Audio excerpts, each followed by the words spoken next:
ঘুষ খেয়েছেন, জিনা করা হয়েছে, মদ খাওয়া হয়েছে, মিথ্যা কথা বলা হয়েছে, যাই কিছু করেন না কেন ভয় পাওয়ার কারণ নাই, নিরাশ হওয়ার কোনো দরকার নাই।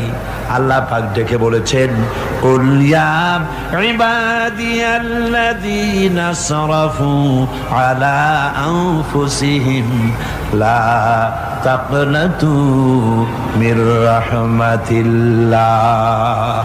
আরে আমার আল্লাহর মতো এত ভালো আর কেউ আছে? এত দরদ আর কারো আছে? আমার আল্লাহ বলেন, ও নবী আপনি শুনায় দেন, হে আল্লাহর বান্দারা, তোমরা যারা নিজেদের উপরে বাড়াবাড়ি করেছো, নিজেদের উপরে জুলুম করেছো, অত্যাচার করেছো, আমি আল্লাহর রহমত থেকে নিরাশ হয়ে যেও না।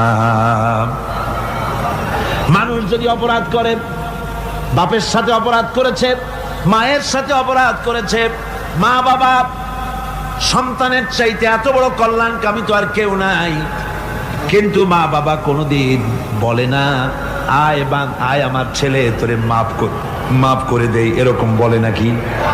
মন চায় ছেলে যদি মাপ চাইতো, খুশি হয়ে মাফ করে দিতাম, কিন্তু কেন যে আসে না, ডাকে না যে আয় মাফ করে দেই। মা বাবা আপনাকে এত ভালোবাসে, সেই মা বাপও আপনাকে বলে না যে আয় মাফ করে দেই। আমার আল্লাহ হচ্ছেন এমন আল্লাহ, আল্লাহ রাব্বুল আলামিন ডাকেন, এ বান্দা খুন করেছিস ফিরে আয়, জিনা করেছিস ফিরে আয়, হত্যা করেছিস ফিরে আয়, চুরি করেছিস ফিরে আয়, কুফরি করেছিস ফিরে আয়, সুদ খেয়েছিস, ঘুষ খেয়েছিস, মদ খেয়েছিস ফিরে আয়, এসে আমার দরবারে চোখের পানি ফেল, আমার দরবারে কাঁদাকাটি কর। ইন্নাল্লাহা ইয়াগফিরুয যুনুবা জামিআ ইন্নাহু হুয়াল গফুরুর রহিম। আমার দরবারে চোখের পানি ফেলে কান, আমি রব্বুল আলামিন জিন্দেগীর গুনাহ মাফ করে দেব। সুবহানাল্লাহ কোন, সুবহানাল্লাহ কোন। আমার কাছে কান, চোখের পানি ফেল। আল্লাহ রাব্বুল আলামিনের কাছে বান্দার দুইটা ফোঁটা বেশি প্রিয়। একটা হলো জিহাদের ময়দানে যে রক্ত ফোঁটা দেওয়া হয়, এটা আল্লাহর কাছে প্রিয়।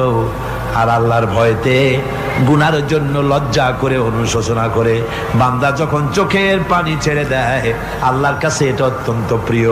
নবীজি বলেছেন, বান্দা যখন গুনার ভয়তে, আল্লাহর ভয়তে, জাহান্নামের ভয়তে অনুশোচনা করে যখন চোখ দিয়া পানি ছেড়ে দেয়, ওই চোখের পানি নাকের অর্ধেক আসতে না আসতে আল্লাহ রাব্বুল আলামিন বান্দারে মাফ করে দেয়।